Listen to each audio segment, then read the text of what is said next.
তো কালকে জীবনে রেখে গেছিলাম হযরতে ইব্রাহিম খলিলুল্লাহ তিনাকে আগুনে নিক্ষেপ করেছে, কিন্তু যখন আগুনে নিক্ষেপ করা হয়েছে বেরাদার মুআজ্জাজ সামান ইকরাম, এই ব্যাঙ একটি ব্যাঙ পুকুরের কাছে গেছে, যাওয়ার পরে বলছে, এই পুকুর আমাকে একটু পানি দাও। এই তুমি পানি কি করবা? বলে পানিটা করবে এই কারণে আমার বন্ধু ইব্রাহিম খলিলুল্লাহকে তিনাকে আগুনে নিক্ষেপ করা হয়েছে, যেটুকু পারবো আমার মুখের পানিতে একটু নিভাবার চেষ্টা করবো। জোরে বলেন সুবহানাল্লাহ। তারই জন্য বলা হয়েছে ব্যাঙ সুন্নি, কবিতর সুন্নি, মাকড়সা সুন্নি বেরাদার। আর আমরা হলাম কি? আমরা হলাম সুন্নি। তাহলে আমাদের নসিব ভালো আছে না নাই? বাবারা হাওয়া দিচ্ছে, ইনশাআল্লাহ চেষ্টা করছে। একটু মন দিয়ে জীবনটা শুনেন, মজার জীবনী ধরেছি। মাখালারা হযরতে ইব্রাহিম খলিলুল্লাহকে যখন বাবা আগুনে নিক্ষেপ করা হয়ে গেল, আল্লাহ পাক আল্লাহ তাআলা হযরতে জিবরিল আমিনকে বাবাদি যখন পাঠানো হলো, হযরতে ইব্রাহিম খলিলুল্লাহ তিনি বলতেছেন, বলো গো তুমি তো আল্লাহর ফেরেশতা হযরতে জিবরিল আমিন, আপনি আমার কাছে কিসের জন্য এসেছেন বলুন না। জিবরিল আমিন বলতেছেন, বলো গো আল্লাহর বন্ধু ইব্রাহিম খলিলুল্লাহ, আপনার কাছে এসেছি একটু সাহায্য দেওয়ার জন্য। জোরে বলুন না সুবহানাল্লাহ। এ বাবাজি মুসলমান ভাইরাও, হযরত ইব্রাহিম খলিলুল্লাহ তিনি বলতেছে, বলো গো আল্লাহর ফেরেশতা জিবরিল আমিন, আপনার কাছে আমি কোনো সাহায্য নিব না। সাহায্য যদি করে আমি একমাত্র আল্লাহর কাছে ডাইরেক্ট সাহায্য পেতে চাই। আমি ডাইরেক্ট আল্লাহর কাছ থেকে সাহায্য আমি পেতে চাই। হযরতে জিবরিল আমিন আল্লাহ পাক আল্লাহ তাআলার কাছে গিয়ে বলতেছে, ওগো রব্বুল আলামিন, ওগো রব্বুল আলামিন, আপনার কাছে একটা আবেদন করব। ওগো রব্বুল আলামিন, আমি তো গেছিলাম হযরতে ইব্রাহিম খলিলুল্লাহর কাছে, কিন্তু সে তো আমার কাছ থেকে সাহায্য নিতে চায় না, আপনার কাছ থেকে ডাইরেক্ট সাহায্যটা নিতে চাই। ওগো আল্লাহ, আপনি সাহায্যটা দিন। জোরে বলুন না সুবহানাল্লাহ। হযরত ইব্রাহিম খলিলুল্লাহকে বাবা জ্বলন্ত আগুনে যখন বাবা নিক্ষেপ করেছে, আল্লাহর কি কুদরত, জ্বলন্ত আগুনটা জানো বাবাজি ফুল বাগান হয়ে গেছে। জোরে বলুন না সুবহানাল্লাহ। ফুল বাগান, ফুল বাগিচা তৈয়ার হয়ে গেছে। এইদিকে বাবা বাদশা নমরুদের একটা বেটে ছিল, তার নাম হলো সারা। তার নাম কি বললাম? সারা। তখন কিন্তু বাবা হযরত ইব্রাহিম খলিলুল্লাহর বিবাহ শাদী কিছু হয়নি। তো মা সারা তিনি কিন্তু ওই নমরুদের বিটি ঘর থেকে দেখতেছে যে কি ব্যাপার, ইনাকে জ্বলন্ত আগুনে দিয়ে দিল, তবুও তার শরীরের লোম পর্যন্ত পুড়লো না, প্রায় আগুনটাও ফুল বাগিচা হয়ে গেল। এটার মানেটা কি? বেরাদান ইসলাম মুআজ্জাজ সামানি কিরামাও, যখন হযরত ইব্রাহিম খলিলুল্লাহ যখন বাবাজি আপনার ফুল বাগানের বাগিচার ভিতরে বসে আছে, বেরাদান ইসলাম মানুষজন দেখে বাবা আশ্চর্য হয়ে গেল। বলে হযরত ইব্রাহিম খলিলুল্লাহর ধর্মটাই সঠিক। অনেকে আপনার বেদিন কাফেরেরাও বাবাজি হযরত ইব্রাহিমের কলমা পড়ে যেন মুসলমান হয়ে গেছিলেন। জোরে বলুন না সুবহানাল্লাহ। এ বাবাজি মুসলমান ভাইরা, ওগো আমার সোনা মানিকেরাও, এইরকম ভাবে বাবাজি বাদশা নমরুদের বিটি মা সারা যখন দেখলো কি যে তো আল্লাহ বিখ্যাত নবী, ইনি তো আল্লাহর শ্রেষ্ঠ নবী, ইনি তো আল্লাহর নবী হযরত ইব্রাহিম ইব্রাহিম খলিলুল্লাহ আমি তো দেখতে পেলাম জ্বলন্ত আগুনে তিনাকে পোড়াতে পারে না, যে আগুনটা যেন ফুল বাগিচা তৈয়ার হয়ে যায়। বাদশাহ নমরুদের বিটি বলতেছে আমি ইনাকে বিবাহ করতে চাই। জোরে বলুন না সুবহানাল্লাহ। বাদশাহ নমরুদের বিটি বলছে যে ইনি আল্লাহর নবী আর আমি ইনাকে বিবাহ করতে চাই। যে আগুনে তাকে পোড়াতে পারে না, যে আগুন ফুল বাগিচা হয়, আমি যদি তার স্ত্রী হতে পারি তো আমার জীবনটা ধন্য হয়ে যাবে। জোরে বলুন সুবহানাল্লাহ। এদিকে বাদশাহ নমরুদের বেটি মা সারা তিনার আব্বাকে বলছে, বলে আব্বা জান আমি আল্লাহর নবী খলিলুল্লাহকে আমি বিবাহ করতে চাই। বাদশাহ নমরুদ বলতেছে, বলে বিটি তুমি কেন বিবাহ করতে চাও? বলে আব্বা গো আপনি দেখছেন না আপনি এত জ্বলন্ত আগুনে তিনাকে ফেলাইয়া দিয়েছেন, তবুও জ্বলন্ত আগুনে তিনাকে পোড়াতে পারে নাই, অথচ ফুল বাগিচা তৈয়ার হয়ে গেছে আগুন গুলো। ওগো আব্বা জান আমি ইনাকেই বিবাহ করতে চাই। এদিকে বাদশাহ নমরুদ বলতেছে, বলা বেটি তাকে যদি তুমি বিবাহ করো আমি তোমাকে বেটি বলে আর দুনিয়াতে রাখবো না, তোমাকে বিটি বলে আমি আর মানবো না, তুমি আমার বিটি এটাও বলে আমি ঘোষণা করবো না। কেননা বাদশাহ নমরুদ বাবা আপনার কিনা সম্মান খাতিরে পড়ে গেছে। কেননা বাদশাহ নমরুদ এটা ভাবতেছে আমার বিটি যদি ইব্রাহিম খলিলুল্লাহকে যদি বিবাহ করে নাই আমার মান সম্মানটা হারিয়ে যাবে। আমি কার কাছে যাব, কোথায় যাব, কিভাবে থাকবো? আমাকে তো মানুষ অপমান করবে। যেহেতু আমাকে সমস্ত মানুষেরা আমাকে পূজা করে, আমাকে দেবতা বলে মানে, আমাকে রব বলে মানে, আমাকে স্রষ্টা বলে মানে, তার জন্য আমার যেন একটু লজ্জা হতেছে। আমার নিজের বিটি ইব্রাহিম খলিলুল্লাহকে বিবাহ করবে, এ সম্মান কোথায় রাখবো আমি? এই বাদশাহ নমরুদের বিটি ইব্রাহিম খলিলুল্লাহর কাছে এসে বলছে, হুজুর আপনাকে আমি বিবাহ করতে চাই। জোরে বলুন সুবহানাল্লাহ। বলে আপনি কে? তিনি বলতেছেন আমার আব্বার নাম হচ্ছে নমরুদ, বাদশাহ নমরুদ। যেমন বাদশাহ নমরুদ বলেছে অমনি বাবাজি একবারে চমকে উঠেছে। এই তোমার আব্বা তো আমাকে জ্বলন্ত আগুনে ফেলিয়ে দিয়েছিল, আজকে তুমি আমাকে বিবাহ করার জন্য আমার কাছে এসেছো? বাবাজি বাদশাহ নমরুদের বিটি বাবাজি চোখের পানি ঝরঝর করে ফেলে কান্না করতে লাগে। বলো হুজুর গো আমার আব্বার জন্য আপনার কাছে বেয়াদবি মাপ চাইতেছি, কিন্তু হুজুর আপনি ক্ষমা করে দিন। আমার আব্বা আপনাকে জানে না, চিনে না, আমি বুঝে গেছি আপনি কে, ওর জন্য আপনাকে বিবাহ করার জন্য এসেছি। ওই কারোর জন্য আপনাকে বিবাহ করার জন্য আমি এসেছি। বেরাদুল ইসলাম মুআজ্জাজ সামানী কিরাম হযরত ইব্রাহিম খলিলুল্লাহ তিনি বলতেছি, বলো গো তবে শুনে নাও, চলো তাইলে আমরা বিবাহ শাদীটা করে নি। হযরত ইব্রাহিম খলিলুল্লাহর সঙ্গে বাবা মা সারা যখন বাবা বিবাহ হয়ে গেল, বিবাহ হয়ে যাওয়ার পরে বেরাদুল ইসলাম মুআজ্জাজ সামানী কিরাম 1 বছর চলে যায়, 2 বছর চলে যায়, 3 বছর চলে যায়, বাবা কোন সন্তানাদি নাই, কোন সন্তান নাই। হযরত ইব্রাহিম খলিলুল্লাহ আল্লাহর কাছে দোয়া করে, বলো গো রব্বুল আলামিন, গো রব্বুল আলামিন আমার তো একটা সন্তানাদি নাই, আমার এত জমি জায়গা, এত টাকা পয়সা ধন দৌলত, আমি কাকে দুনিয়াতে দিয়ে যাব? আল্লাহ গো আপনি তো আমাকে একটা সন্তান দিলেন না, আমি এত কোটি টাকা পয়সা জমি জায়গা গেল কাকে দিয়ে যাব? বাবাজি দোয়া করে কোনদিন সন্তানের বাবা হতে পারে না। আল্লাহর কাছে ইব্রাহিম খলিলুল্লাহ দোয়া করেন, মা সারা তিনিও দোয়া করেন, বাবাজি কোনো মতে তিনাদের সন্তান আদি হয় না।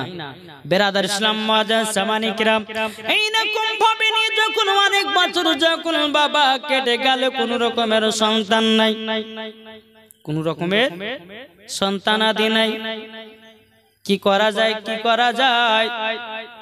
এদিকে বাবা মা সারা রাদিয়াল্লাহু তাআলা আনহা তিনি এসে বলতেছে, ওগো আমার স্বামী, তবে আপনি শুনে নেন তাড়াতাড়ি, আপনি তো আমাকে বিবাহ করার পরে আমার তো সন্তান আদি হলো না, আপনাকে আবার বিবাহ করার অর্ডার দিয়ে দিলাম। জোরে বলুন না সুবহানাল্লাহ। এখনকার আমার মা বোনেরা, যদি কোনো মায়ের যদি সন্তান না হয়, কোন মা তার স্বামীকে জীবন বলতে পারবে না, বলে স্বামী গো আমার তো সন্তান আদি হলো না, আপনি আর একটা বিবাহ করেন। কখনো এই কথা কোনো বিবি তার স্বামীকে বলবে না। কিন্তু বেরাদর ইসলাম মুআজ্জাজ সামানি কিরাম, আমার মা বোনেরা সব দিতে রাজি রে বাবা, কিন্তু আমার মা বোনেরা স্বামীর ভাগ দিতে কাউকে রাজি নয়। মা সারা বলতেছে, বলে স্বামী গো আমার তো সন্তান আদি হলো না, তা আপনি এক কাজ করুন, আর একটা বিবাহ করুন। ইব্রাহিম খলিলুল্লাহ তিনি বলতেছেন, বলে বিবি আমি যদি বিবাহ করি তাহলে পরে তোমার তো রাগান্বিত হবে, কেননা যে সমস্ত মহিলা আছে তারা স্বামীর ভাগ কাউকে দেয় না, আর তুমি আমাকে আবার বিবাহ করার জন্য আবার অর্ডার করছো।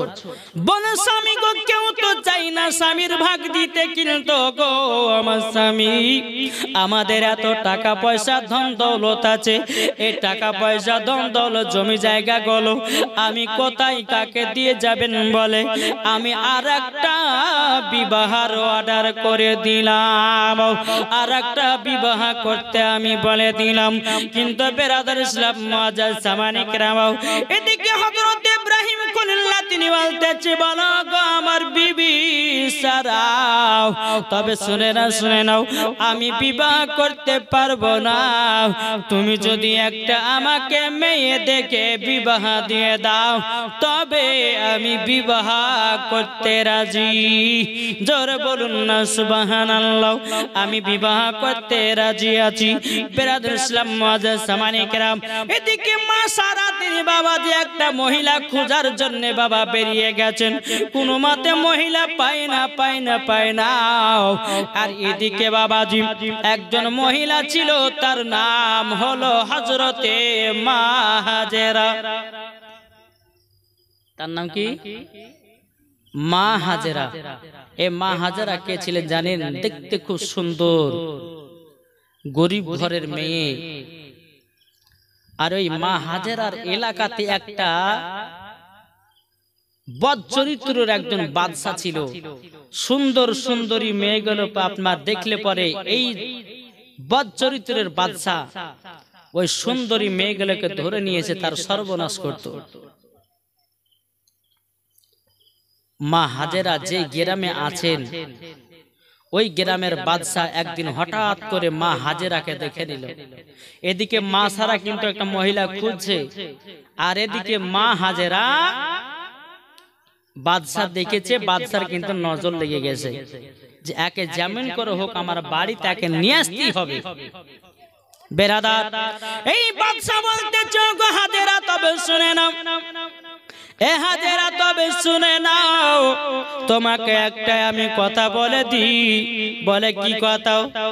বলে তোমাকে পছন্দ হয়েছে, এখন তোমাকে নিয়ে যাবো আমার রাজপ্রাসাদে। কিন্তু মা হাজেরা আল্লাহর কাছে দোয়া করে, ওগো রব্বুল আলামিন আমার ইজ্জতের সম্মান রক্ষা করতে আল্লাহ তুমি। বেরাদর ইসলাম মুআজ্জাজ সামানি কিরাম, ওই জায়গাতে মা হাজেরা রাদিয়াল্লাহু তাআলা আনহা তিনি বাবাজি একটা ঝাপটি মেরে দিয়ে বাদশার হাত থেকে বাবা ছুটাইয়া দৌড়াতে দৌড়াতে বাড়িতে এসেছে। মা হাজেরা তিনার মাকে বলতেছে, বলো গো মা জননী, আমাকে বাদশা আমার প্রতি নজর লাগাইয়া দিয়েছে। ওই বদচরিত্র বাদশা, এত তার নজর খারাপ, এত তার নজর খারাপ, আমার উপরে নজর খারাপ করে দিয়েছে গো মা। আমি আর কোথায় থাকবো, কোথায় যাব? এখনই মনে হয় তারা আমাকে ধরতে আসবে। ও গো মা জননী, কোথায় যায়? মা হাজেরাকে দিয়ে তিনার মা জননী বাবা একটা গভীর জঙ্গলে গিয়া একটা সুন্দর একটা কুড়ো ঘর গড়ালো। কুড়ো ঘর যখন বানানো হলো, বানানোর পরে বাবাজি মুসলমান ভাইরাও, এই সোনামানিকেরাও ওই জঙ্গলের ভিতরে বাবাজি থাকতে লাগলেন। এদিকে কিন্তু বাবা ওই চরিত্র বাদশাটা কিন্তু মা হাজেরাকে বাবা খুঁজে বেড়ায়, কোনো মতে পাই না। একজন বাবা সেনাবাহিনী জঙ্গলে বাবাজি বাঘ হরিণ আপনার শিকার করতে এসেছে বাবা। আসার পরে মা হাজেরার মুখখানা একবার দেখেছে, এ আপনার কিনা সেনাবাহিনী গিয়ে তার বাদশাকে বলো, গো বাদশাহ, আপনি যতদিন ধরে মা হাজেরাকে আপনি খোঁজাখুঁজি করতেছেন, সে এখন বাসা বেঁধেছে গভীর জঙ্গলে। অমনি বাবা যখন খোঁজ হয়ে গেল বাবা, এদিকে আপনার বাদশাহ ওই বদচরিত্র বাদশাহ আপনার কিছু সেনাবাহিনীকে নিয়ে এক পা দুপা করে বাবা গভীর জঙ্গলে আসলো।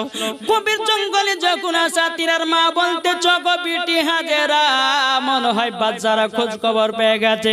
তুমি এক কাজ করো, একদিকের টাটিকে ফাঁক করে দিও, তুমি গভীর গভীর জঙ্গলে চলে যাও, নাইলে তোমার ইজ্জত আমরা রক্ষা করতে পারবো না। এদিকে বদ চরিত্র বাদশাগুলো এসে দেখলো যে এই বাড়িতে মা হাজেরা আছে। মা হাজেরা বাবাজি একটা লতা পাতার যে একটা টাটি মানে তৈরি করা হয়েছিল, ওই লতা পাতার টাটি দিয়ে বাবাজি যখন টুক করে আপনার বেরিয়ে জঙ্গল জঙ্গল দৌড়তে লেগেছে। দৌড়তে দৌড়তে বাবাজি ঘরে যখন বাবা বাদশা পেল না, কোথায় গেল কোথায় গেল, জঙ্গলের দিকে দু চারজনকে পাঠিয়ে দিল, বলে দেখো কোথায় পালিয়েছে। যেতে যেতে বাবাজি মা হাজেরাকে বাবাজি গাপাক করে ধরে নিয়ে চলে, কোথায় পালাও, চলো বাদশার কাছে। আর এদিকে কিন্তু হযরত ইব্রাহিম খলিলুল্লাহর বিবি মা সারা কিন্তু মহিলা খুঁজছে বিবাহ দেওয়ার জন্য, এটা মনে রাখবেন কিন্তু বাবা। আর এইদিকে কিন্তু এই ঘটনা ঘটছে। বাদশা গাপাক করে ধরে নিয়ে মা হাজেরাকে বাদশার রাজমহলে নিয়ে চলে আলো। রাজমহলে যখন বাবাজি নিয়ে গেছে, মা হাজেরাকে ভালোভাবে আপনার গোলাপের জল দিয়ে গোসল করাইয়েছে, সুন্দরভাবে আপনার সাজগোজ করিয়েছে বাবা। বাচ্চা আপনার ঘরের ভিতরে প্রবেশ করবে, মা হাজেরার সর্বনাশ করবে বাবা। বিরাদার ইসলাম মা হাজেরা রাদিয়াল্লাহু তাআলা আনহা তিনি আল্লাহর কাছে দোয়া করে, বলো গো রব্বুল আলামিন, রব্বুল আলামিন, আপনার কাছে একটা আবেদন করব গো আল্লাহ, আল্লাহ গো, আপনার যদি নেক বান্দি হয়, আপনি আমার ইজ্জতটাকে সম্মানটা রক্ষা করে নাও, আমার ইজ্জতের হেফাজত করেন গো আল্লাহ। আল্লাহর কাছে যেমন দোয়া করে দিয়েছে রে বাবা, এবার বাদশা ঘরের ভিতরে প্রবেশ করবে, মা হাজেরার গায়ে টাচ করবে। আল্লাহর কি কুদরাত, বাবাদের জমিন খোলে, জানো আপনার জমিন ফেড়ে বাদশা জমিনের ভিতরে চলে যায়। বাদশা যখন জমিনের ভিতরে যখন বাবাজি চলে গেছে, চলে যাওয়ার পর আল্লাহর কাছে দোয়া করে বলে, আল্লাহ আপনি আমার ইজ্জতকে রক্ষা করেছেন। বাবাজি ওই বাদশা চিরদিনের ভিতরে বাবা ধ্বংস হয়ে গেল। এ বাবাজি, এটাই হলো আমার আল্লাহর পাওয়ার, জোরে বলুন না সুবহানাল্লাহ। এই বাবা টাকা পয়সা জমি জায়গা বাবাজি দুনিয়াতে পড়ে রয়েছে, একদিন আপনাকে আমাকে সবাইকে ছেড়ে চলে যেতে হবে বাবা। একদিন না একদিন অন্ধকার কবর সবাইকে যেতে হবে বাবা। দুনিয়াতে কেউ থাকার জন্য আসেনি, আমাদেরকে একদিন অন্ধকার কবরে যেতে হবে। তাই কবি বলতেছে, একদিন তোমায় মরতে হবে, তুমি ভুলে যেও না,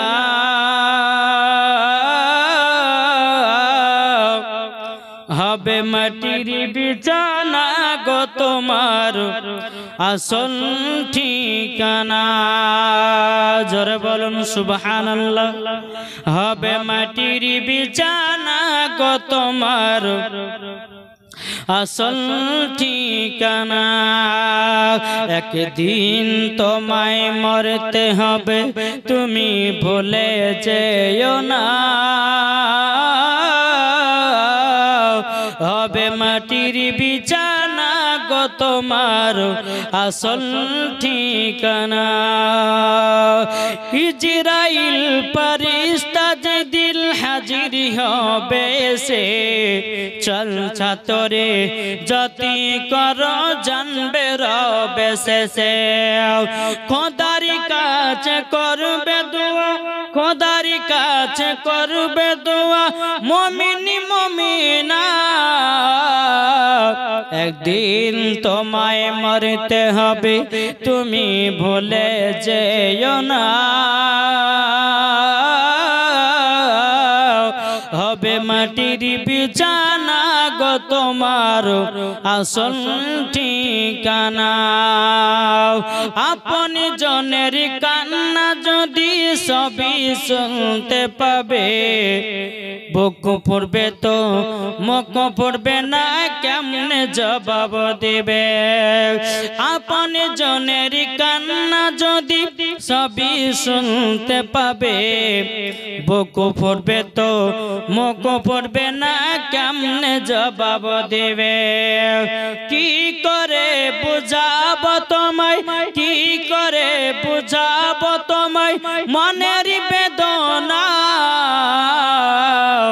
একদিন তোমায় মরতে হবে, তুমি ভুলে যেও না। হবে মাটি বিছানা গো তোমার আসল ঠিকানা। আল্লাহুম্মা সাল্লি আলা সাইয়্যিদিনা মাওলানা মুহাম্মদ ওয়ালা আলি সাইয়্যিদিনা